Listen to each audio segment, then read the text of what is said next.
This is the Confluence, and Confluence is something different. So I want all of you people to get used to something different, get used to different. And that phrase really comes from the series called The Chosen. You know, get used to difference, what Jesus told the guys. So confluence. So what's a confluence? So let's take a look at the definition of it so you can look at it. Actually, it's technically a place where two or rivers or streams join to become one. The Missouri River is confluence with the Missouri River. It creates rapids and, you know, this type of thing. And the reality is in Dallas or any city, there's quite a mix of people. A lot of African people, there's South American, Dominican Republic, Indochina. I mean, they're all over the place. And so confluence to me is a meeting place where different cultures get together and it creates problems like we have in America today. And, you know, it's just a problem. How do you talk to these people that don't think and act like me or whatever it is? So the centrality of Christ is our cornerstone and our leaping point into the sea of people. Christ is the neutralizer. He is the one that was the greatest champion of women. He took women out of the back burner and put them on an equal par with men. Interesting, isn't it? And he did that to begin with. So there shouldn't be any problem with this thing. He made all people. And I'll quote a verse to you later on in the afternoon to talk about it. But bringing people together, different values with Christ as the center, and we can make peace with one another. Live at peace with one another as far as it's able within you to do so. Do so. So what is CBMC? Some of you know about it, some don't. We're actually 91 years old. I'm not quite that old. I'm close to it, but we do have a 92-year-old sitting right over here. I met in the maroon shirt, and he's still working. So my biggest thing is you got to have purpose. If you don't have purpose, you have nothing. If you don't have purpose, you can't create a mission or a vision. So the purpose is that every guy that we meet will have an intimate relationship with Christ, one-on-one. 2, every man become a disciple maker. And of course, you've heard this in places, the Great Commission. He says, go therefore in the world, make disciples of all nations. And he goes on, right? So discipleship's different than evangelism, folks. It's totally different. If you've never been discipled in one-on-one relationship, that's what we do. Phil Carlson, stand up Phil, he's got the other cowboy hat on. So he is my partner in crime with CBMC. He'll talk here in a few minutes. And that's what we do. We disciple men one-on-one and in small groups. And it's life-changing is what it is. To somebody to really love you for who you are without any hooks or crannies, just loves you and champions the cause of Christ in you. That's what we want for every man in here. And the vision is to win. That is to win the lost. These are, if we have 7.6 million people in DFW, right, 7.6 million, is everybody a Christian? No. Well, who's the guy that isn't? That's the guy we want to meet. That's the guy I want to deal with. That's the guy who smokes and chews and goes with the girl that does. Do you understand what I said? These guys can be, you know, look like anything from anywhere. You know, there's a new commandment in the New Testament. Jesus gave us one New Testament and commandment. He says, a new commandment I give you, that you love one another as I have loved you. By this, all men that know you're my disciples if you love one another. Did you know that was a new commandment in the New Testament? So you got to love people. I have no enemies. Does that make sense to you? And even though at times I get very angry and I want to dispose of people, I can't do it because it's against the law, God's law. Do you understand? So I got to love these people. That's what I'm trying to do. And so I want to win the lost, disciple to save, and multiply you guys in the community of DFW, Texas, in the world. That's the goal. All right, what's the next slide, please? Young professionals. Now, this is all about Phil. And Phil, this microphone works, okay? Phil Carlson, I met him 2 or 3 years ago in a small group. And he thought it was going to be a bunch of old folks sit there talking about an old Bible study. And lo and behold, after a little sojourn of different things, we are working with God full-time and discipling men, evangelizing lost. So this is Phil Carlson. Well, hi, everybody. So I'm here to talk with you about our young professionals groups. Right now we've got two groups, one that meets in Richardson and another that meets in Plano, right here in the Hope Center. And we meet on the second Thursday of every month. The one in the Hope Center meets 6 a.m. to 9 a.m. The one in Richardson meets from 5:30 p.m. to 8:30 p.m. What happens in a young professionals group? Well, we bring together professional and businessmen who are 40 years old and younger, who are wanting to grow in their faith and in their abilities and their capacities as businessmen. And so what we do is we bring in a man who's typically 50 years old or older. He's got some scars from having made the bad choices, but he also has some successes under his belt. And he's able to come and have an honest conversation with these guys. He gives them 5 business principles, 3 key scriptures that have impacted his life. He does a Q&A with them. He shares his resume and his testimony of faith. And these guys get to really ask direct questions and get some direct answers. And it's been very impactful to see that happen as we do that meeting once a month. And these men help each other through various issues that they're trying to work through. And we've seen men get job offers and job connections in these groups. We've seen business deals start to develop just through being a part of these groups and the relationships that go very deep there. Now, something else that we have, and I think it's our next slide, is our Trusted Advisor Forums. And this is also a group. We're getting one started right now. It's meeting December 1st, will be its first meeting. And that's happening in Frisco. Actually, it's the Shops at Legacy, just south of Frisco, right here in Plano. And with that group, we're looking for business leaders who are devoted men devoted to Jesus Christ, who are really trying to grow as leaders who are living in a Christ-like way, they're leading their companies. These men are upper-level managers, C-suite guys. These are the men who own their own company, and they are looking to really see God be in charge of the operations of their company. They're looking to see God be in charge of the growth of their company, weathering economic downturns, but also economic growth, and dealing with the personal and professional and spiritual issues of life. And those groups don't actually have a special speaker come in because the men in that room have enough wisdom and experience, along with the Bible, to actually be of a help to one another and pray for one another and stand through the issues of life with one another. So if you're interested in being involved in one of these groups, Trusted Advisor Forum or Young Professional, maybe you want to be interested in being a speaker for one of these young professional groups, please come up after this and talk to me about it, Phil Carlson, or talk to Stan. We would love to get you connected to one of these groups and help you to also grow personally, professionally, and spiritually in this way. Thank you very much, y'all. For first-timers, there's no cost. There is a membership fee if you get committed to one of these groups, and it just comes into literally being bought into the process. We're not trying to give you, it's not a $500 fee or a $1,000 fee. It's $125 a month if you're in a young professional group. But look, if you can't wing that, then we'll talk. We'll see if there's something else that we can do. And then for Trusted Advisor Forum, it's $150 a month. But what we'd rather see you do is come experience it, see if it's something that fits well for you. And if it does fit well for you, we can talk about it. Thank you.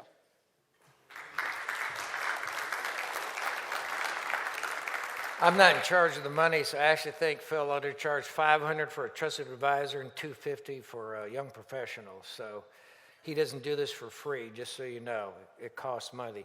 The gospel is free, but the messenger isn't. You know that, right? So Dale Brown, and then, who's the other guy? Shadi Awad. Shadi, where are you? Right there? You need to be part of that trusted advisor group. And, of course, Dave Arnett will come speak from time to time at the whole thing, so it's a lot of fun. So that's Trusted Advisors. Now, you might know this, but Chase Me Films, which is Chase Turnbow right over there. Say hello, Chase. He's right over there. He films all this stuff, and we have all these talks on YouTube. So Noel Sanaga's doing that. Dr. David Ferguson was here last month on relational capacities. Was Jesus a capitalist? Dave had a great time with us. That's hilarious. Then Briggs Sorber, Two Men in a Truck, which is the largest franchise owner in the country, and he sold that little franchise, big franchise. Bruce Witt, dear friend from Atlanta, and other ones. So And even though they can run an hour and a half, but each speaker, it's chaptered. So when Dave spoke on capitalism for 7 minutes, that segment's cut out. It's talked about imperialism or whatever it was. It's segmented so you can go to each chapter and just view it for 7 minutes versus look at the whole thing. So it's a genius way of doing this whole thing. So they're all on there. You can get that QR code right now. Give them a few seconds to do so and snap it, guys. Get it and get connected and look at it. And if you know of somebody that is a genius or is walking with the Lord and has something to say, you might recommend us to talk to as long as they're interested in discipleship and evangelism and promoting the gospel. If you understand what I'm saying, so if you know somebody that might be good for a Confluence, I'm open to your conversation about it. So this is all provided by Chase Me Film. So if you do that, thank you so much. What's the next one, Chase? Oh, it's already time for Brian? Golly, we're ahead of schedule. It's unbelievable. Right on the table, Zoe, hold up that little placard in the front. There you go, right there. That has a QR code. You can connect with us through that, so take a snap on it. Some of you guys are guests of other people. We don't have your name information. Please do so. And it's free to do that. There's no money cost into it. So, Brian Moran. So this is how I met Brian Moran. I have a dear friend in Lansing, Michigan by the name of Mike Winter. And he and I met 18 years ago. Great guy. We played golf together, fun. We hit it off. And then he's up in Lansing. I'm down in Dallas. This is a true story. This is a couple months ago over the summer. He says, Stan, I got this guy that needs a shotgun, and there's only 2 shotguns in one store in a 5-state area, and it's in Academy at Greenville, Texas. He says, can you help him? I said, sure, let him call me. So I called him. He wants a special shotgun. We get it. Go through all those contortions to buy it. I mean, it's hilarious. They had 2 of these shotguns in their store, and they weren't checked into the store. They were never scanned in, so they technically did not have the guns. But there they were, one on the shelf, one in a box. So I wonder what they're doing with all their other guns. I mean, where are they going? You know what I mean? So eventually we got it all resolved and got the money, so we shipped it to them, so it's really pretty good. So then I asked him, what do you do? I mean, how do you know Mike? He says, I do this 12-week year. I said, tell me about this 12-week year. So we start talking about it. And I said, what are you doing on November 17th? He says, I'm open, because he's never been to Dallas. So please welcome Mr. Brian Moran.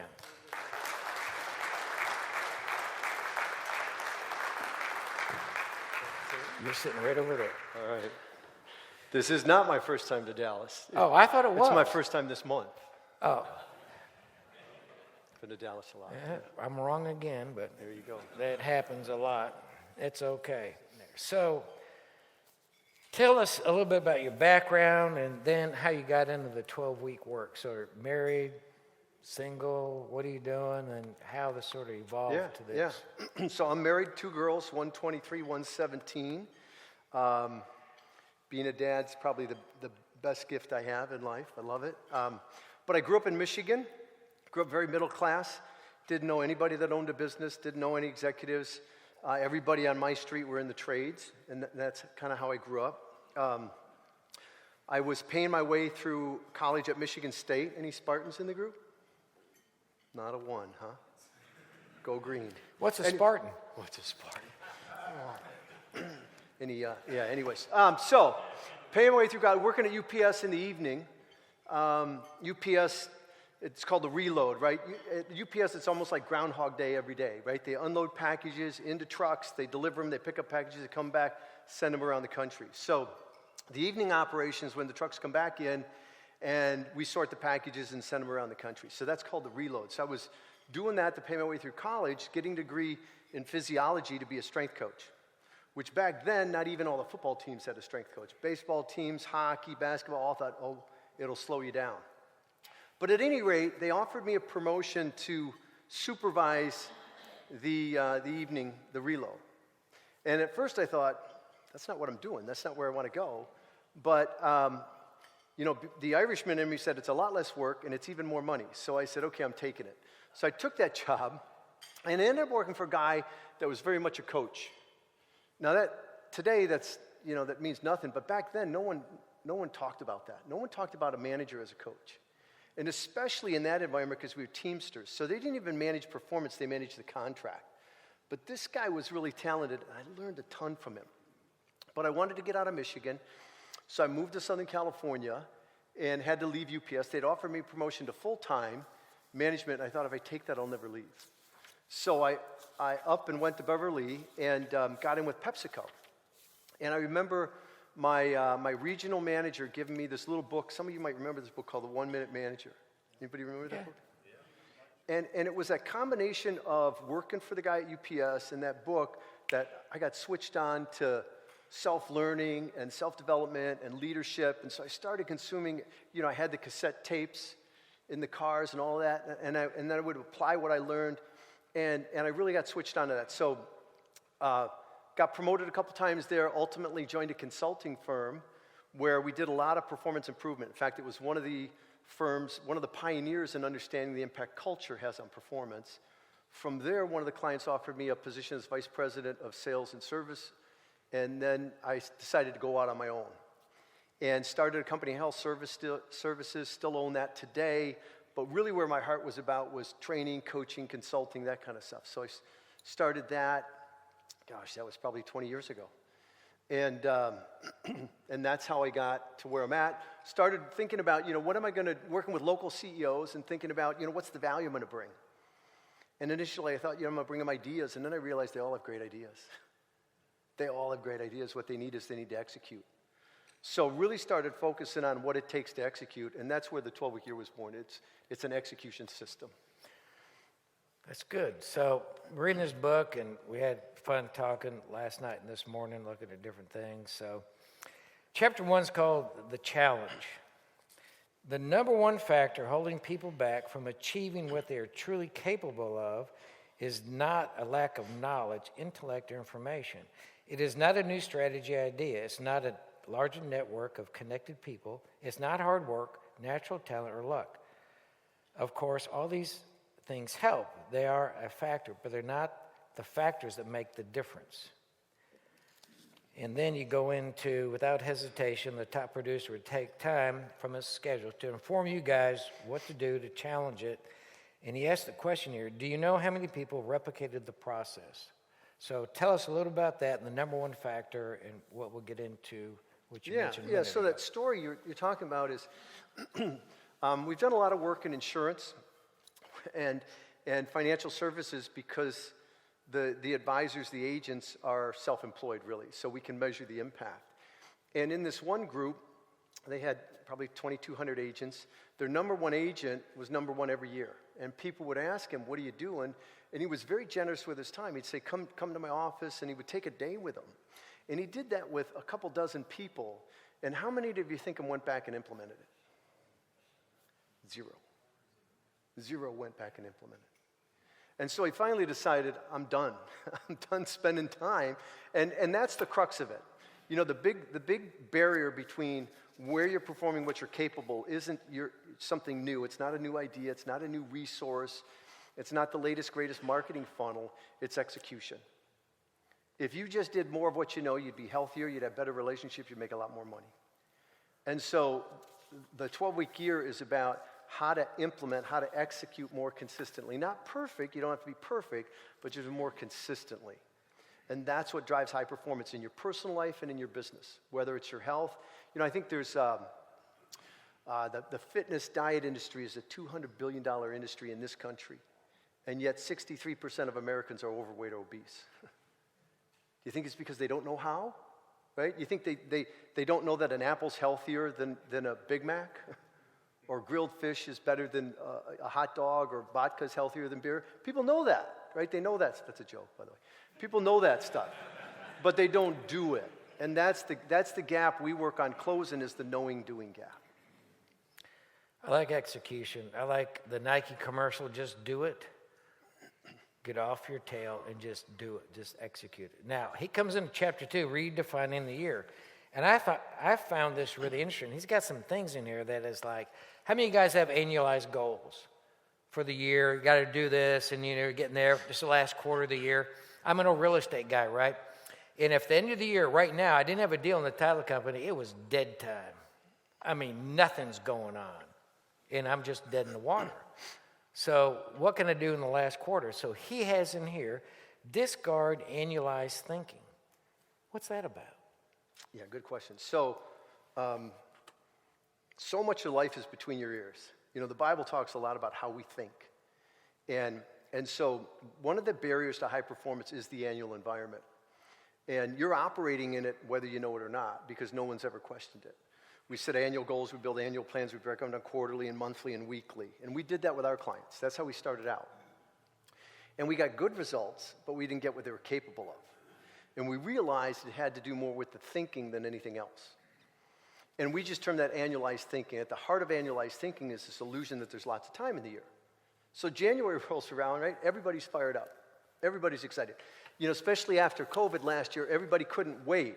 It's rare when you run into somebody in early January and they go, oh yeah, this year's really going to suck. Right? That never happens in January. But you get to the end of January and most people are behind goal, they're behind plan. But nobody's worried. Why? Plenty of time.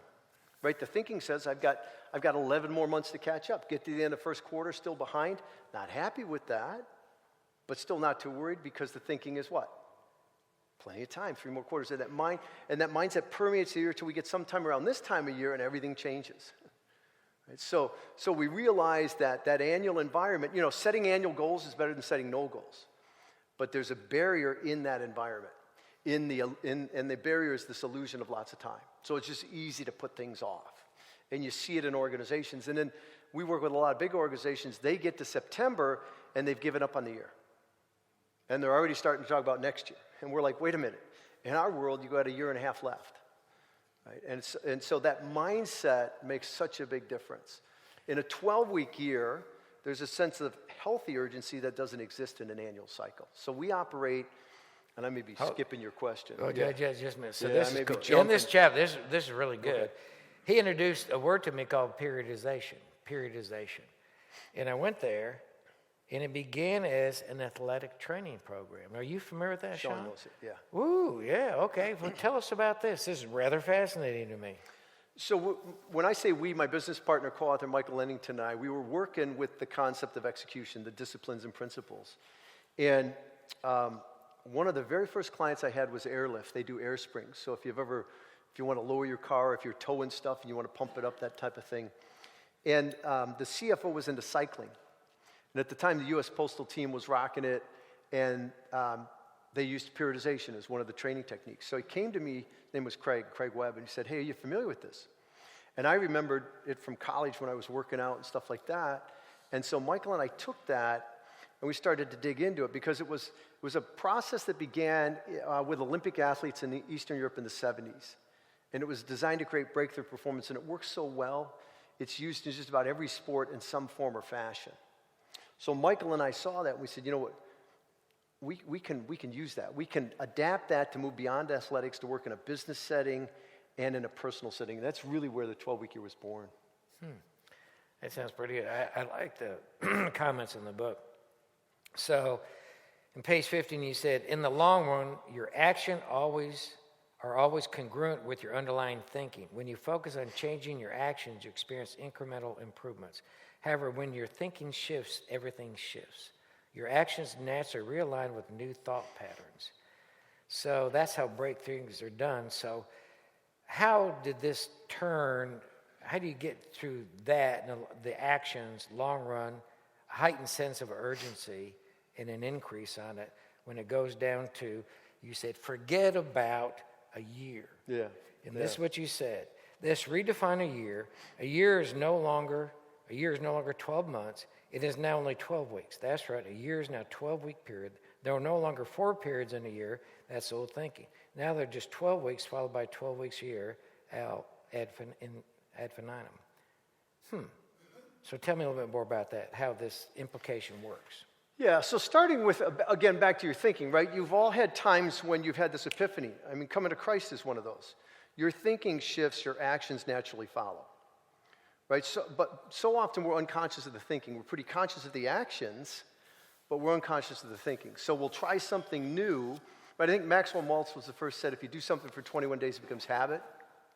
I think we've all experienced sometimes that's true, sometimes it's not. Because it really depends on the underlying thinking. Right? If the underlying thinking is incongruent, we revert back to the old actions. So the notion of the 12-week year is getting out of this annual environment, right? Getting the mindset shifted out of the environment, because ultimately execution doesn't happen monthly and quarterly and semi-annually. It happens weekly, it happens daily. And so we were looking for a way to kind of get out of that annual environment, and we adapted periodization. That's where the 12-week year was created. So like what you just read, our clients work in the context of every 12 weeks as a year. And there aren't 4 of those in the year. That's annualized thinking, right? 4 of them, that would be quarterly. That's 1/4 of a whole. The 12-week year is the whole. And the more you embrace that in your thinking, the bigger impact it has on your actions, the bigger impact it has on your results, because with that, there's this healthy sense of urgency. Not a stressed out sense of urgency, but just a healthy sense of urgency to act more consistently on the things that really matter, personally and professionally. So there's some uncomfortability attached with new thinking and a lot of fear groups. As you talk about chapter 3, the emotional connection. When faced with a course of action that includes difficult or uncomfortable tasks, the short-term cost of taking action can seem so much greater than the long-term. So how do we get to a compelling reason to change or an emotional connection? Explain this to us a little bit. Yes, Dan. So what we're talking about there is that anytime you're taking new ground, right, there's some uncertainty, there's some discomfort, there's some anxiety. And so you need a compelling reason to take that action. We're wired for comfort. Would you agree it takes sacrifice to be great? Yes or no? Yes. I think it does. But I don't think you sacrifice your values, your integrity, your family, your health. But if you're going to be great, you're going to sacrifice your comfort. Because in order to be great, you're going to have to do things you haven't done before.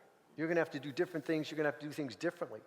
Every time we do that, there's the uncertainty, there's discomfort, there's anxiety. So why do we lean into that? Well, that's where the vision really matters. You know, you shared the vision of your organization. Without a compelling vision of the future that's bigger than the present, we're going to gravitate to what we've always done. It's just human nature. But that's how good performers who become mediocre, that's how great businesses go out of business. I mean, I can give you some names some of you guys might remember. Montgomery Wards. Anybody remember those guys? Yeah. Right? Bethlehem Steel, Gibson Greeting Cards, McCullough Chains. I could keep going. Companies that were paragons in their industry that don't exist today. And it wasn't because everybody said, no, we're not changing. It's because they kept doing what they always did. When I was a kid, Sears was the #1 retailer in the world. They had the formula. And they said, if it ain't broke, what? Don't fix it. So they dug in. The problem was the marketplace kept changing. And if you know the story of Sears, they got left behind. And so it's not a question of whether or not you're going to change. The question is, you know, are you going to get out in front of it? Or are you going to get dragged along? Or are you going to be totally left behind? And that's why vision matters. Without a compelling vision, it's really hard to lean into new things, especially if you're successful. The more successful you are, the harder it is. Well, you talk about in here, you got a personal vision and a business vision. What's the difference, and why does the personal come before business? Yeah, so when we work with clients, if they've done any vision work at all, it's always about their company or their department. Well, that's not where we start with the 12-week year, because business is part of life. We start with your life. What do you want your life to look like 3 years from now, 5 years from now, 10 years from now? By the way, what would great look like?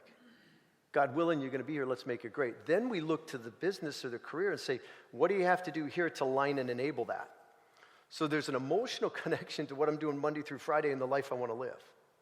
And the stronger that connection is, the easier it is for you then to step out and do those things that are new, that are uncomfortable, that are uncertain. Without that, we just gravitate to what we've always done.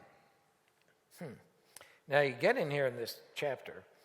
Now, if you want to get up and move around a little bit, you're welcome to. Because Brick Sober is here, and he wanted to get out of the chair and move. I'm trying to sit. So if you want to move, move. Just, it's okay. So you talk about your brain and vision. The good news is the prefrontal cortex, PFC, and then you talk about neuroplasticity. Yeah. So what is all that? Yeah. Tell me about that PFC. Do I have one? You probably do. Yeah, you do. Didn't I have a lobotomy? Or we could check, though. We could do a scan and see. So here's why vision matters. the recent research has shown that your brain's almost in conflict with itself when it comes to living a life of greatness. There's a portion of your brain in the amygdala that's designed to keep you safe. So that's where that little voice comes from that says, hold on, sport, right? You might want to think about that. And that's helpful. Otherwise, we put ourselves in physical danger. We do stupid stuff. Sometimes we even override it and do stupid stuff. But when it comes to living a life of greatness, it really gets in the way. The cool thing is God gave us another portion of the brain called the prefrontal cortex. And that engages when we look at open vistas. It engages when you connect with vision. And so neuroplasticity, have you heard that term? Yeah, I have. Luminosity advertises that. Anybody know what that is? It's the ability of the brain to create new neural pathways. So for years, they thought the brain stopped developing at a fairly young age. They found that's not true. Although, I know a couple people, I swear it is true. But for the vast majority of us... I think I know who they are. Your brain keeps developing. So get this. The same neurons that fire when you think about a life of greatness are the neurons that fire when you act on it. Did you catch that? Say it again. You can literally change the physiology of your brain by what you think about. The neurons that fire when you think about a life of greatness are the same neurons that fire when you act on it. So you can literally train your brain to act on these things by thinking about them. Does that sound biblical? Absolutely, right? And so knowing that research, that's why vision matters. Some people think vision is fluff. It's the cornerstone of you achieving anything great in your life. Whether it's with your family, your legacy, your business, whatever it is, the more you engage it in your thinking, the more real it becomes. The more you start to groove those pathways versus the pathways of doubt or mediocrity or whatever else is being grooved by all the things that are bombarding us. I think my wife wants me to spend more time with him. I think it'll work. All right, you said in the other chapter, throw out the annual plan. Yeah. So Throw it out. Yep. So these State Farm insurance guys or New York Life, so you have a plan coming into the new year, right, in 2023. Throw out the plan, Matt. Let's do something different. Let's get used to different. Do something radical. So how do I throw it out? Well, so at State Farm, they're going to require you give them an annual goal. But most annual plans aren't plans anyways, they're budgets. Because it's really difficult to know what we should be doing 9-10 months from now. We don't know what's going to be happening in the marketplace. We were talking about, the economic outlook for the next 12 months. Who knows? Right? We bring that horizon near term to 12 weeks, though. The predictability goes up exponentially. So with our clients, we don't do annual plans. We have a longer term vision. We do 12-week plans. And 12 weeks is near enough where we can not only be numbers based, but we can be very activity based. We can kind of know what we need to do from an action standpoint. Because one of the keys to being effective planning is you got to move beyond concepts to what we call tactical. Because concepts don't execute. So if you're in sales, referrals is a great concept. Cross-sell is a great concept. It doesn't execute. You've got to get granular where we describe the actions. And it's virtually impossible to do that on an annual basis. And so what happens with annual plans is because they're conceptual, they have way too much in them. You really don't know the magnitude of the work. And you start out overwhelmed, you go through the year diffused, you make a little bit of progress across this broad spectrum, which is a recipe for mediocrity. But it starts with, getting out of that annual environment and planning for 12 weeks. So you're an insurance guy or a commodities guy or something like that, or a professor. How do you get granular? What does that mean? How do you get granular?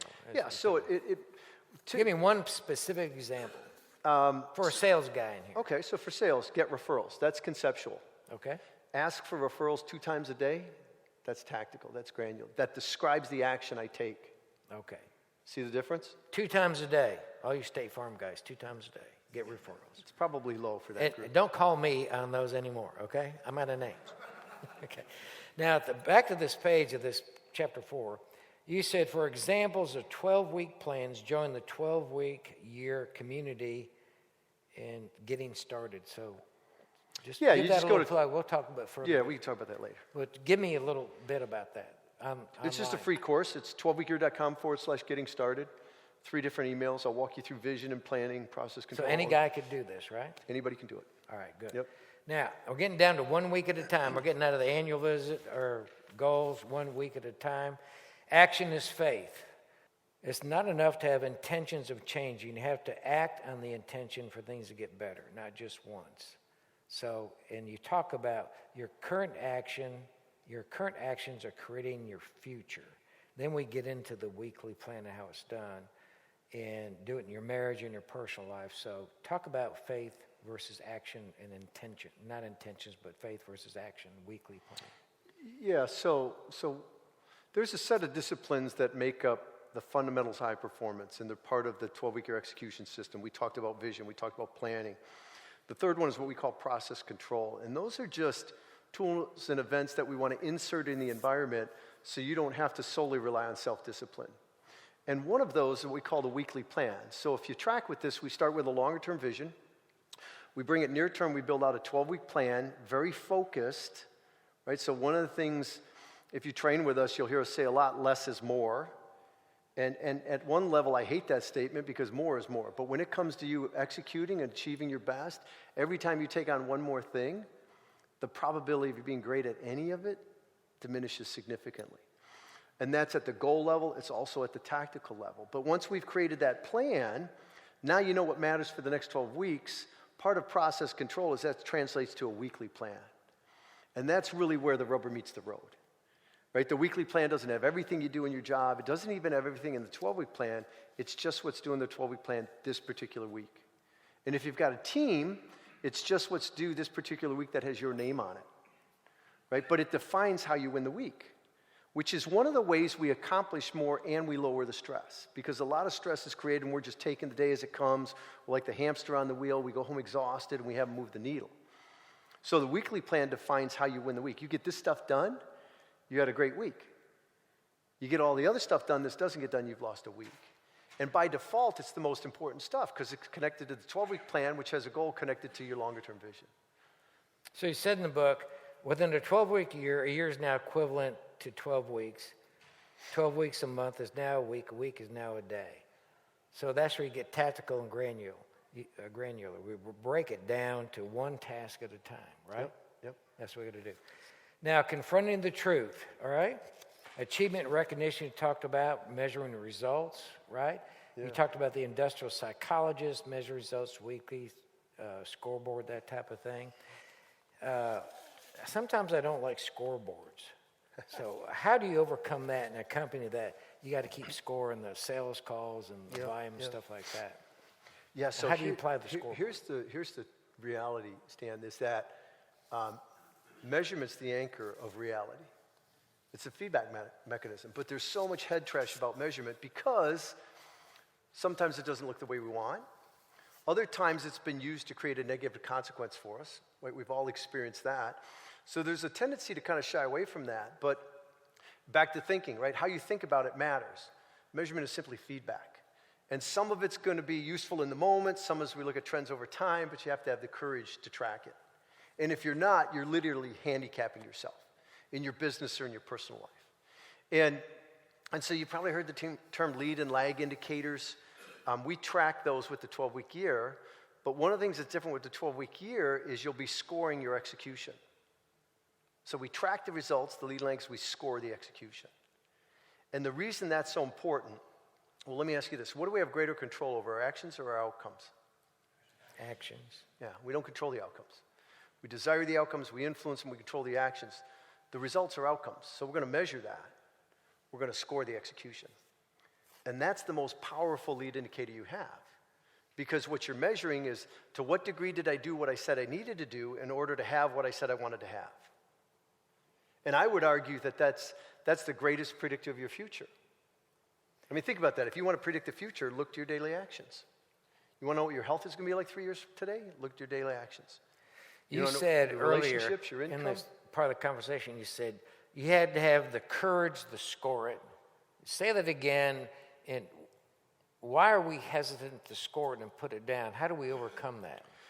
Yeah, because it doesn't always look the way we want it to, right? Oftentimes it doesn't look the way we want it to. I've had people say, I know I'm terrible. Why do I need to measure? And I'm like, well, maybe you want to be less terrible. I've had other people say, I'm doing great. Why would I measure? Well, maybe you could do even better with less time. Right? We got to get out of this notion that somehow measurement attributes to value or how effective we are. It's just feedback, and it's not always going to look positive. But if we don't face it, then we can't change it. So I think that's where the confusion comes in, that we measure our performance against our personal value. Now, if you're a Christian, how valuable are you? Answer the question.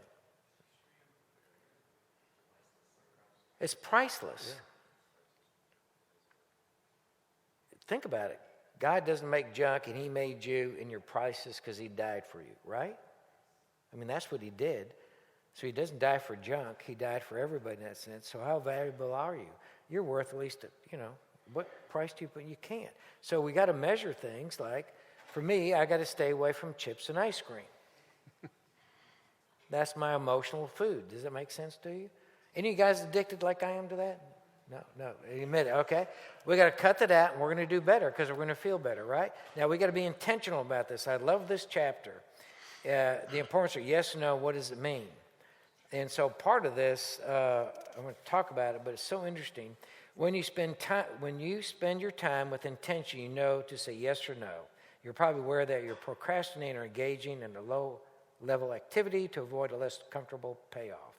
And we talk about blocks, but it's rather interesting. So I got an observation here, okay, from your book that I made. How many of you guys know, probably don't, Acts 17:26 from the book? Don't know, okay. He made from one every nation of mankind to live on the face of the earth, having determined their appointed times and the boundaries of their habitation. Acts 17:26. So Brian is talking about intentionality, yes, no. And he's talking about time in here. And what this verse sets out is the sovereignty of God, that is one. Two, all of us came from Adam. Whether you like it or not, that's what the book says. Every nation on the face of the earth came from those two people. Number two, he set your birth and your death. You have no control of your birth. You're not going to have any control of your death. Some guys could walk out of here and die in 5 minutes. You don't intend to die, but you have no knowledge of that. So you have no control over that. So you're including your parents, your nationality, and the characteristics that you have as an individual. There's nobody else in the world made like you. Nobody is ever going to replace you. Nobody's going to be like that. You're the only one. You're like Tigger, and I'm the only one. And he has set the boundaries of your life and the appointment of your time. So to me, this sets out your greatest asset here on earth, which is your time. And it's diminishing, gentlemen. If you wasted 5 hours yesterday, you can never recoup it. This is where Brian comes in with his book being intentional in the 12-week year down to the day of the work. So you have to block your time, as you talked about in here. So talk about strategic blocks, buffer blocks, and what was the third one? Breakout blocks. God's an intentional God. Jesus was really intentional when he walked the earth.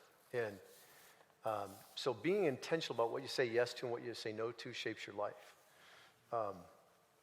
The example for us is we have two girls, as I mentioned, and I had my first, I was 40 when I had my first, so I was a little older, but we've been very intentional about sewing into our kids. What's it mean to be a Moran? And people talk about quality time, which I think is a bunch of crap. I think it's an excuse to recreate and work and that kind of stuff. I've learned that our intention is to be the number one influence in our kids' lives. Not their friends, not TV, not sports, not coaches, us, Judy and I. And in order to do that, we've had to spend hours and hours with our kids, not 10 quality minutes a day. Because you got to get beyond the surface level conversations. You got to get where they share their heart. And that's an example of intentionality, right? Blocking time out to do that. I block separate time for my business. So in the business, we use 3 different blocks. We use a strategic block, which is a 3-hour block of time where I'm going to turn off all the distractions. I'm going to close my door. I'm going to turn off the phone. I'm going to work on the business, uninterrupted, where I learn to focus and I learn to be highly productive on the big rocks. A buffer block is a block of time might be 15 minutes, might be an hour, might be once a day, might be 4 times a day. That's when I deal with all the voicemails, the emails, all the low-level stuff, but the stuff that has to get done. So I'm moving it to a block in a day when I can go through it, boom, boom, boom, boom, boom, and I can be real efficient at it. If I don't do that, what happens is those things control my day, right? And I'm dealing with all the low-level, I know you've had this, you're dealing with all the low-level stuff, the interruptions. You get to the end of the day, you look back, you didn't move the needle one iota, but you're exhausted. And then breakout blocks are about making sure that you get time away. Because for entrepreneurs, and especially for businessmen, right, it's really easy to burn out. We'll throw a few more hours, and one of the challenges is you typically don't get better with spending more time in it. It's not about more hours, it's about more effectiveness. And there's been a lot of research on that. It's a bell-shaped curve. After a certain number of hours, your productivity, your focus drops off so significantly, you're wasting your time, really. And so those are 3 blocks we use: strategic blocks, buffer blocks, and breakout blocks to really be effective on a day-to-day basis. So I started a strategic block. I talked to you about my quiet time that I do. Yeah. And I get up very early in the morning. I can spend 2 hours, 3, praying, thinking, praying. And it can end up in, sometimes it's just not straight praying or reading the Bible. I start thinking about the business and things, or wife or kids. And, then I can think about it. It can become a distraction versus just focus on the Word. But this is a great strategic block for me to set the tone for my day. It sets the tone. And it's I call it a strategic block. In buffer blocks, I do plan, I call it administrative time in my own little wheelhouse, that I know I have to do this, get it done, get it away, because what do you call those low, what do you call it, Low-level activities. I mean, people are married to those, though, right? The inbox beeps, they run to it, they come back from lunch, the first thing they check is that. First thing I check when I get 20 minutes is my weekly plan, because if I get that stuff done, I had a great week. And all that other stuff is secondary. It's a different mindset. It's a different way of operating.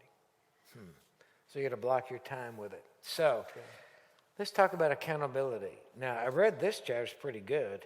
And these types of statements, like I've even heard of individuals who truly desire to perform better saying, I need someone to hold me accountable. These types of statements reflect the mistaken notion that accountability is something that must be imposed. That's not accountability, that's consequences. What is your view? It's well written and it's right to the point, but you have a different view of it. What's that look like to you? Tell us about it. Yeah, we do have a different view of accountability in that most people experience accountability as consequences, and in particular, negative consequences. Right? Think about that. Everywhere you hear the word accountability in society, it's affiliated with bad behavior, poor performance, negative consequence.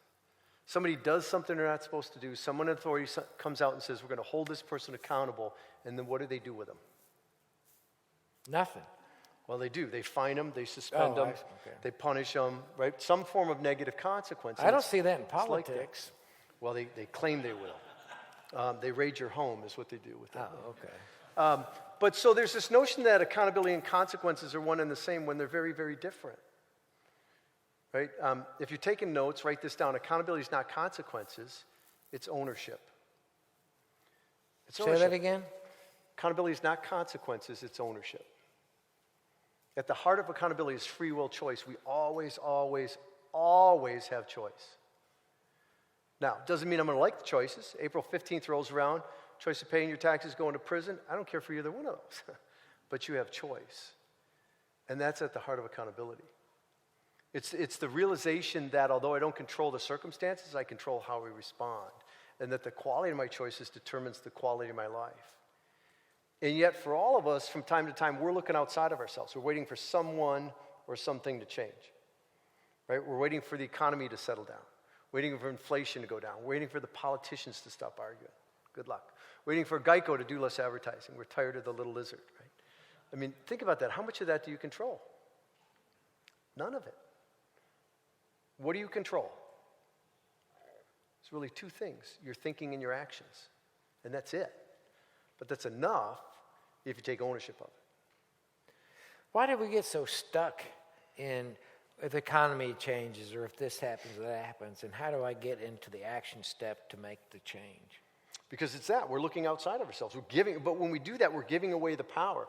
Like if, it's interesting, if you've got an organization and you've got people working in it and something changes in the economy, people are complaining about that. You bring in someone new, they don't know any different. They won't complain about it because they don't know any different, right? So it's really about understanding what we control and what we don't, and focusing our energy on what we can control, which is the choices I can make, right? I can't control the economy. Yeah. Whatever happens, though, I have choices within that. That's accountability. That's the ownership. And in relationships, right? When I first got married, I was taught a great marriage is 50-50. And so Judy and I started to practice that, and pretty soon we were at 10-10. And then I'm reading in the Bible, and it says, no, that's your responsibility. Right? That's owning. And it doesn't guarantee I'm going to have a great marriage, but what does it guarantee? I'm going to bring the best I have to it. And that's true in every area of your life. Relationships, health, your business, your career, your income, your parenting, your legacy. Right? When you take ownership, if you're struggling in some area, there's typically a lack of ownership.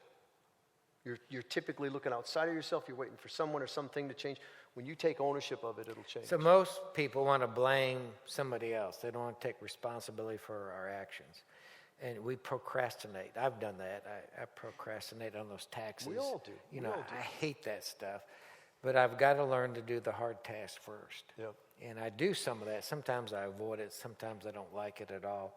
So talk about that free choice again and how you personally decided to change some things and get into writing this book and implementing the strategy to get your company out there. What did you do? What did you choose to do differently? So it's interesting about this book. When we started out, Michael and I were headed to a conference. We were going to be a vendor. And it was financial planners. It was Gamma. You might know Gamma. Anyways, so we're thinking about what shiny stuff are we going to hand out. And I remember saying to Michael, let's just write a short format book. I'd been thinking about writing a book, talk to ghost authors and things like that. Didn't like that process. I said, let's just write a short format book, leave out all the fluff. So we wrote the precursor to this. It was called Periodization, 12 Weeks to Breakthrough. And we wrote it in 12 weeks. And we went down to Kinko's to self-publish. That's what self-publishing is. And the big gamble was, do we print 50, do we print 100? Because we didn't want to go to the conference and bring them back. But we gambled, we printed 100, and we sold them for $10 each, sold out of them. Then the next year, we sold 100,000 copies of that book. It changed our business, changed our life. And we wrote it in 12 weeks. And so it was kind of applying the concept as we were writing it. It's how we wrote that book. It's how we wrote the recent book, same way. And really just taking ownership of our time, saying, okay, this is one of the things that made our plan. And we blocked out time for that. And we wrote it. And, so it was just taking ownership of the process, not letting all the reasons why, we couldn't find time to write, or the difficulty in editing or whatever it was get in the way. So you blocked out time. Now, on a personal side, do you block out time for your wife and your kids? Yep. Give me an idea what that looks like. So we have Arabian horses. We block out time to ride. I shotgun. My daughter joined the trap team. We block out time to shoot. We block out time just to hang out together. When do you work? Yeah, there's a little bit in there, squeeze in there. That's blocked out. Tell us about... But here's the thing about that. I don't bring work home. When I'm done at 5, I'm done. Because there will always be more to do than you have time to do it. So I don't like working weekends. I don't have to work weekends. So if I get my weekly plan done, I'm done. All that other stuff is going to sit there till I get around to it, because it's not going to move the needle anyways. Tell us about one of your successful clients, somebody that we might know or somebody, a company, just for a minute. Well, I'll tell you an example, because I know State Farm, we were working with an agency. It wasn't a State Farm agency, but an agency that had 5 salespeople. And we started working with them, and within the first month, one of the salespeople quit. And by the end of the 12 weeks, another had quit, okay? And the reason is because with the 12-week year, there's nowhere to hide, right? How many people here have a team, have any kind of staff or a team, just so I know? Okay. So if you want to have a high-performing team, there's 3 structures you need. You need clarity of expectation, you need transparency with execution, you need evidence, and the 12-week year brings that, so there's nowhere to hide. So they lost 2 of the 5 salespeople, yet we were up 35% in revenue. You know, and all the stress was gone. So if you've got people that you think aren't a good fit, you know, they're not only not performing, but they're dragging the rest of the team down. And so one of the stories I love, though, Doug Converse contacted us, reached out to us. He was homeless. He had been successful, fell on bad times, was homeless. Now think about that, homeless. Somehow got a hold of our book and kind of picked himself up using the 12-week year. And he said he went from having $5 in his pocket, within 6 months he had $30,000 in the bank. So I love that story, because here's a guy, I mean, however bad you have it, you're not that bad off. I read your book, last month. I need at least $12,000 coming in. How do I make that happen? There you go. Hey, I'm not doing it, I guess, whatever. Not executing properly. Ask and you shall receive. Guys, I need some help, all right? Help me with this deal. I want to make a little transition here. If you guys have a question, Chase, is there a microphone that we can pick up? And after we finish this, Brian will be over there signing his books, and the books are $15, but he's gracious enough. If you buy a book, that money will go to CBMC to help underwrite the cost of the luncheon and stuff like that. So I'd appreciate that. They're $15 a piece. Which, by the way, we already sold 25 books yesterday. We got 25 left, so that's what we got. So who has a question or thought or observation?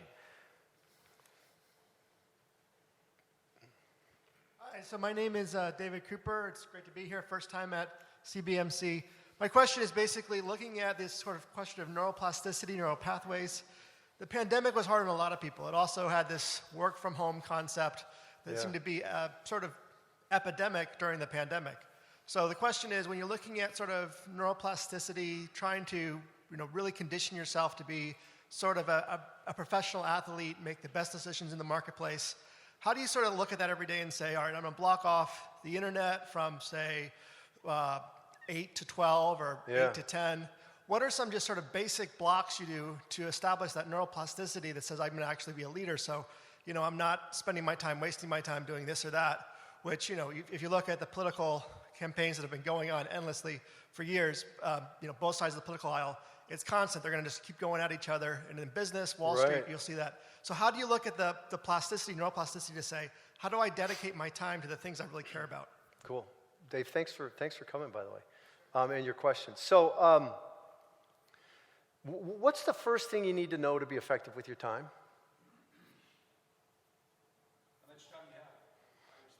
Not quite. I'd argue we all have the same, right, until we drop. Where you want to go. It's close. Think about it. You need to know what you want. Would you agree with that? If you're going to be effective with your time, the first thing you need to know is what you want. What is that? That's the vision question. What's the next thing you need to know? What matters most? That's the planning question. What's the next thing you need to know? Are you doing it? What's the next thing? Is it working? That's the measurement. Those are the disciplines of the 12-week year. There's 5 of them. Before you can allocate your time effectively. And so when you talk about, that's back to the mindset. If I'm not clear on my vision, then there's a good chance that my plan and my goals don't necessarily align with it, and there's no emotional connection to it. So on a daily basis, how do I sort out what's most important? And without that, what I do is I gravitate towards whatever is urgent or whatever seems sexy and interesting or whatever, right? Whatever is shiny. It's like the squirrel. And so that's why it's a process of applying a set of disciplines to the situation so that in the moment, I know what matters most. Because here's the thing, you're not going to be on purpose all the time, right? Staying focused isn't about constantly being focused. It's about getting good at coming back because you're going to lose focus. So without a weekly plan that says, here's what matters most this week, what do I come back to? I come back to the voicemails. I come back to the emails. I come back to the to-do list, which is all low-level work anyways. Right? So that mindset kind of permeates everything you do, and you're directed by that. And it starts with knowing what you want and connecting the daily actions, the things in my weekly plan, to the life I want to live. Oh, I got to ask a question here. Okay, because How do you get it? I got an example of that I want to share. Good, okay. Then go ahead. Oh. I'll wait. Well, how do you get a personal vision? How do these guys, where do you want to go? What do you want? Yeah. How do you get a personal vision? There's some exercises in there. That Getting Started course has some exercises in it, right?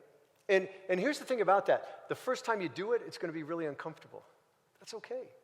Just hold it lightly. Right? Because it's you kind of like, people say, look, if there's one thing I don't want to screw up, it's the vision for my life. I get it. But you've got to do that work, and you've got to lean into it and let it be messy. It's okay. It's okay. But in the end, it's connecting those daily actions, the things I said I need to do in order to accomplish these goals and be a success this 12 weeks, with the longer-term life I want to live.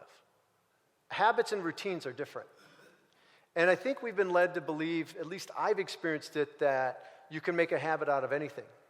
That's not true. You can make a habit out of something that's effortless for you. The rest of the things are routines. And it's the routines that make your life. So what's your morning routine? If your morning routine is to check the stock market, then guess what? When the stock market's up, I'm starting my day great. When it's down, I'm depressed. That's why Stan starts his day with meditation prayer. I know a lot of people do that here, but those routines matter. And so that connecting of, the mindset of, I know this matters most, and here's why I'm going to start. I'm going to plan my day with the activities in my weekly plan, and I'm going to let the rest of the day fill in. And I'm not going to get to everything, but it's okay because I'm getting to the critical stuff. That's the mindset that needs to shift. But the neuroplasticity is connecting those actions to what I want. So the example of that, you guys been to Michigan before? Yeah. Great state. For years, people think of Michigan, they think of Detroit, and Detroit was just terrible. 100 years ago, one of the most prosperous cities in the world. Now it's coming back, so it's really cool to see it. But, if you've ever met someone from Michigan and they say, where you at? They do the mitten, because Michigan looks like a mitten. And so there's a place up on the Pinky called Traverse City. Anybody been there? Beautiful place, isn't it? So Lake Michigan comes in, forms two bays. There's a peninsula down the middle full of orchards and vineyards. And years ago, one of our best friends, her mom had a place all the way out on the peninsula. Just before you get to the lighthouse, turn off west to down in the woods. And so it's east shore of West Bay, so you get sunset. And so she would invite us up, and we fell in love with it. And it made our bucket list. The problem is there's only a few of them on that road, and they're expensive. But we were, like many of you, I had a business, and so I started connecting the dots between the phone calls I had to do or the marketing or whatever that was going to be uncomfortable and having that cottage.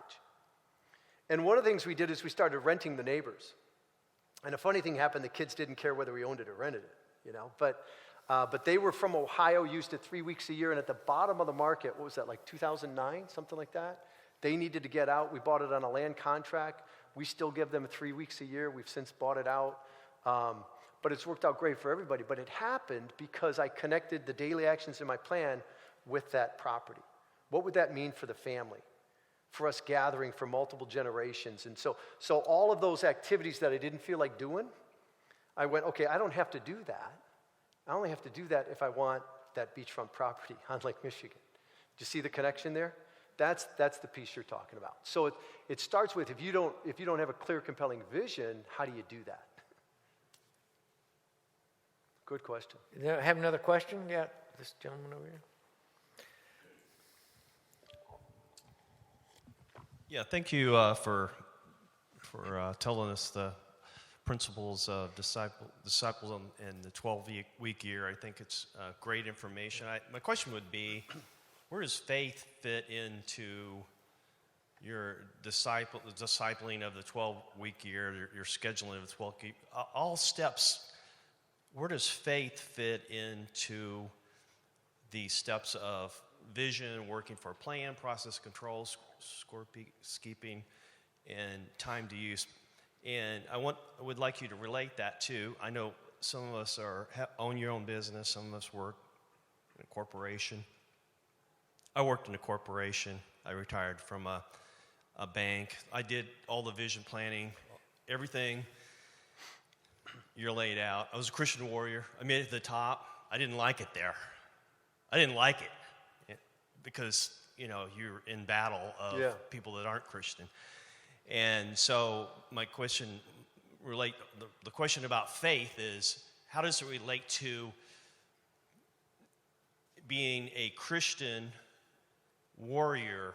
When you got to have, how can you have enough faith to say, this is not me? this is not where I want to be. And how can I exit out of that? How can I have enough faith to know I'm not making my score? Yeah. And have enough faith to say, it's going to be okay if I exit out of that. Yeah. Can you speak to that? I think I know what you're asking. So if I don't answer the question, ask it again. Okay. But for me, the faith comes in, it starts with the vision. Right? I want to be connected to God's purpose for my life. Because I can pursue my own vision, but if it's not in alignment with God, I'm swimming upstream the whole time. And I've done that. It's miserable. And so it starts there, and then staying in tune to his leading, right? Where does divine providence open up? Where does it shut things down? But in the end, if I'm going to accomplish anything in life, I have to execute it, whether it's God's plan or someone else's plan. I just want to make sure that I'm being led spiritually, otherwise society is going to run me amok. And that's what happens to most people. If you don't determine what matters for you, and I know I'm talking to guys that have done that, but if you don't do that, society's more than happy to do that for you. So it starts with that vision, right? Understanding what God has in store for you, the possibility he's put in you. He's given you dreams, right? To lean into those, embrace those, build your plan, block your time around that stuff. Know that there's going to be challenges, there's going to be barriers, you're going to stumble, right? That's part of it. Jesus said you will have trials. So, go into it expecting that. But as long as you're aligned with his purpose, you're right where he wants you to be. So scripture he talks about, there's a question over here, Chase. Dominique has that. But the scripture is full of the word hope. We hope to gain eternity. That's his promise to us. And we do those actions that step toward that hope of us going there. So you always step out in faith, and hope, faith is hope. And the step of faith is a commitment without knowing. And I hope I'm not going to fall off this stage, this platform right here. But if I just step there, there's nothing there. I know I'm going to fall at this point, right? But it's the same thing knowing that if I step this way toward the steps, maybe I can't see the step, but I know it's there. I step out knowing it's there, so I step toward that point. And the object of my hope is Christ. And again, faith is a commitment without knowing. You don't know the result.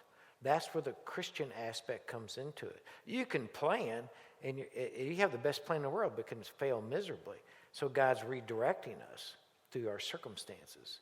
That's what Acts 17:26 is talking about. He controls your circumstances, but he wants you to gain that. He's a capitalist. Just talk to Dave Arnott about it. He is a capitalist. He wants you to profit physically, intellectually, emotionally, spiritually, and financially. He wants you to be profitable, but if we keep on eating jelly donuts, we're not going to get there. Does that make sense? We got to change some things. You have a choice. I have a choice. Dominic, you had a question. Yeah, thanks for the, every time I listen to you talk, I get a little bit more. Since everybody's talking about vision, let's go ahead and talk about it again. I totally get what you're saying about how it starts there, but how do you start at that start? For instance, I think I have the notion that when we grow up, we believe we can be Superman. We believe all these things, and then life sets in. And we start having limiting beliefs, and a ceiling gets there. And I know you talk about it in the book, I don't know what the address is, but you start talking about don't hold anything back, write it all down. How do you get there when you've had disappointments in life to write it all down and let those unbeliefs go? It's a great question because I've been there, everybody's been there, right? And it's really about, that's where the faith comes in, right? So if you're going to achieve anything great in your life, and God's made you to do great things, you've got to begin to expand your thinking about what's possible for you. Because the first place we create it is mentally, then physically. If you can't create it mentally, you're never going to create it in the physical realm. And so that's a process. You're not going to sit down and happen one time. It's a process of going back to it. Because when you think about getting out, we call it on the skinny branches, right? Doing something you've never done before, where that voice kicks in and says, well, hold on, right? That's really uncomfortable. That's where you got to go. And the first time you go there, it's super uncomfortable. Next time you go there, it's super uncomfortable, but slightly less uncomfortable. And so the more you try it on mentally, the more you become comfortable with it. And what happens is we move from this notion of impossible to possible. Now we're off and running. Now we can begin to think about how.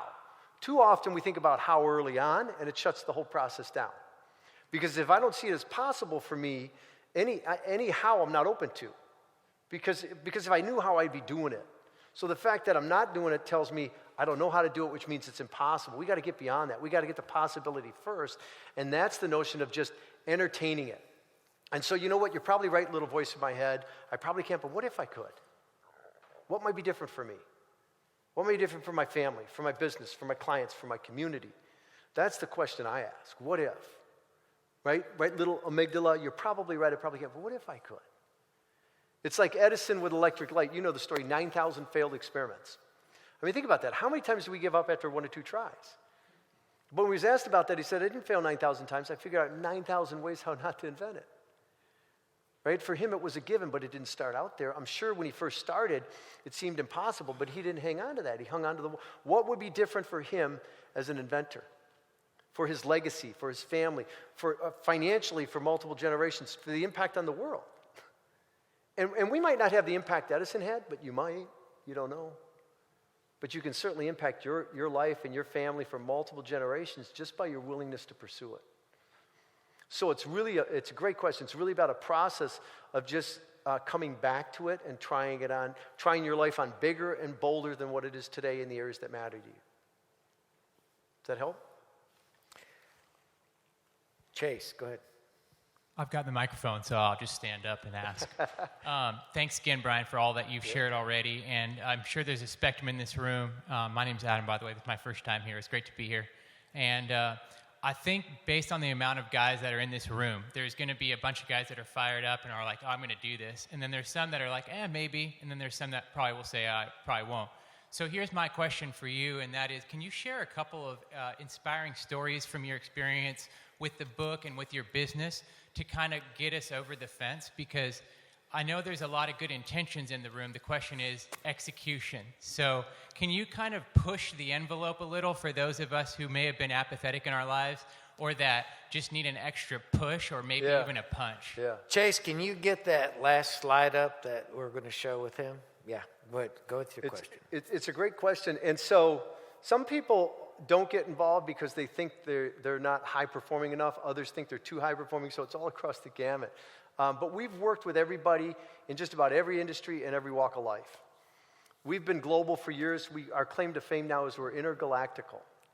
And what I mean by that, there's a company that's organized to go out the asteroids and mine them for precious metals. The guy running that was the lead on the Mars rover project, and he's using the 12-week year to run his company.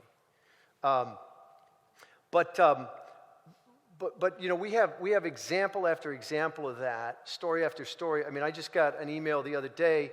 One of the guys in our coaching program, Jason Peoples, is a financial advisor. He said he tried to work strategically, was kind of stuck at this level, got involved in the 12-week year. Get this, he's up 40% this year, and he's taken 14 weeks off this year. So just a great example. Another one, Barbara Chirac reached out to us. And Who's this was that? I don't know who that is. What's that? Who's that? Barbara Chirac, I'm going to tell you. Oh, She was a lady who reached out to us, and she told us, she said, you know, what happened was I was a real estate agent, I retired, and she's got a hold of your book. And I was thinking about how I'm going to use the 12-week year for the next phase of my life. And in her first 12 weeks, she was diagnosed with terminal cancer. And Barbara said to us, she said, you know, I couldn't plan for a year, but I could plan for 12 weeks. And she made the best of the time she had left in these 12-week increments. But we have thousands of people, you know, from an income standpoint, it's easy to measure, that have had, you know, 100, 200, 300, 400% increases. We helped $1 billion brokerage, think about this now, double their app count in 6 months. What are you going to help me with my 12-week year? With what I'm doing? I'm helping you. Golly. Right here. I'm sucking zeros over here, you know? Yeah. Shadi, go ahead with the question. Brian, thank you very much, man. My name is Shaddy. I'm just thinking of it from a practical standpoint. Can you talk to us about the cadence, how you stop, when do you stop, how soon before the quarter the way I think about the quarter, right? Do you stop? Yeah, see, And how long does it take for you to create a 12-week plan? great question. First off, it's not quarterly because a quarter is part of a whole, right? So we got to scrub that thinking, otherwise we just operate like it's a quarter. So there is a cadence to it, right? Every 13 weeks, one of the things we do is we look back to celebrate the progress and to learn. We never look back to beat ourselves. 12 years is a guilt-free zone. We can't change yesterday. We can't change last month. We can't change the last 12 weeks, but we can learn from it. The good, the bad, the ugly. And then we set goals and we lock and load for the next 12 weeks. So we do it as a company. We take about a day and a half to do that. If you're on your own, it might take you 3 hours at most. But there's this cadence of in that 13th week, we take some time, we look back, we reconnect with our vision, we set the next goal, build out the next plan. In that 13th week, we also celebrate. It might be one day, it might be the entire week. It depends on the progress we made and the success we've had. So one of the things. So every 12 weeks you take a week of vacation. Take a week of celebration. Hey. It might be a few days, or it might be a long weekend, it might be a whole week. I want to do that. We're pretty good at taking a week. But you can because you've been focused and you move the needle. But that's part of the cadence, right? Because what you celebrate creates focus, shapes culture, and you have more opportunities to celebrate. And so our clients never start a 12-week year without a 12-week plan. They never start a week without a weekly plan. They never end a week without score in their execution, right? And so that's kind of the cadence. Every week, what happens with the 12-week year, if you can go to the circular slide, it becomes, if you apply the 5 disciplines in total, it's a self-correcting system. Meaning you can't help but get better. Because it is everything you need. Right That's it there. Okay. Yeah, and so you've got vision, planning, process control, scorekeeping, time use. Those are the 5 disciplines. When you apply them as a system, we've never had anyone apply it as a system, and we've had hundreds of thousands of people apply it and not get better. What happens, though, is you pick the pieces you like. And you'll get some benefit from that, but it's not the same. Right? So like any system, the sum of the whole is exponentially greater than the sum of the parts. It's the same with the 12-week year. When you apply each piece of that, you get better. Every 12 weeks, you get better. And that then helps you enlarge your vision of what's possible for you, because you build your confidence, you lower your stress, there's momentum being built, right? And then we carry that into the next 12 weeks, and then the next 12 weeks. So from a practical standpoint, that's kind of the cadence of it. Okay, Jim Causey has a question for us. Jim, raise his hand over there. Raise your hand, Jim, you can see you. Chase. This is the last question. We're going to sign books in a minute, and I got one slide I want to talk about, and I'll push Brian over there. Jim, go ahead. There's Brian. Thanks. I like your concept. My life has been built around long-term contract negotiation. Long-term, like 2 years. I like your concept because it gives you a focus of what's immediate in front of you. Yeah. But how do you manage the long-term contracts? Where do you put those? I think you may have touched on it just a few minutes ago. But it's hard to have a cadence or maintain a progressive move when you've got those long-term type relationships that have layers and layers of corporate people, the interior champion for you, the naysayers, the turf protectors, and all that. Yep. Great question. So we've experienced that because we've done a lot of projects with big companies, right? Multi-billion-dollar companies, and the selling cycle is about 18 months, right? What's delayed is the outcome. So that's a delayed outcome. I don't control that anyways. What I control are the actions. So what am I doing to move this gig to the next phase, and what am I doing to put more in the pipeline? So for me, the mindset is the farming analogy. I'm not just focused on harvesting, I'm focused on planting as well. I know the harvest is 18 months, 2 years away in your case, but I know I need to be planting every 12 weeks. Otherwise, what happens is my results are this sound wave. Right? I planted here, I harvest here, and after that, then there's this big drop-off and I get busy again. So from a planning standpoint, you're going to create some benchmarks. What I'm harvesting this 12 weeks, I planted years ago, in your case. But I'm also going to plant, there's going to be tactics in my plan about getting more in the pipeline, planting more, as well as taking the things that are 1 year in and moving them to the next phase, if that makes any sense. Yeah.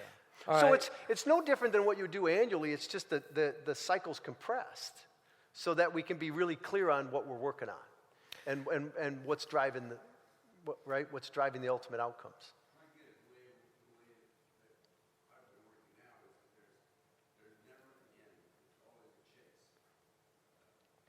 Yeah, so you're always putting more people in the pipeline to chase, and then you're harvesting these out. Yes or no, but let's just get to closure. Well, make the celebration on the 13th week to celebrate you had 5 chases this week, or, this type of thing. Make a celebration that, you're not going to close it for 18 months, but celebrate a little bit of the But chase. if I'm doing that every 12 weeks, there's stuff I am closing this 12 weeks from the planting I did previous 12-week years. So we got to wrap it up. Brian, he's going to have for you, is this free? $20.23 to start 2023 strong. $20.23. Sean, you need this, 12 weeks. December 7th at 10 a.m. at the 12-week year workshop, $20.23 for 2023. Now, what do you got to lose, guys? Nothing, right? Yeah. All right, thanks a lot. Yeah. Brian, go over there, give him a hand, and you're going to, thank you so much. Sign those books over there. So there's somebody over there you don't know, meet a guy you don't know, and find out what he does, get his card, go over there and get a book signed by Brian, and the check goes to CBMC or the cash. Thank you so much. We're on tap for January 26th next year, so you can sign up today. Thank you.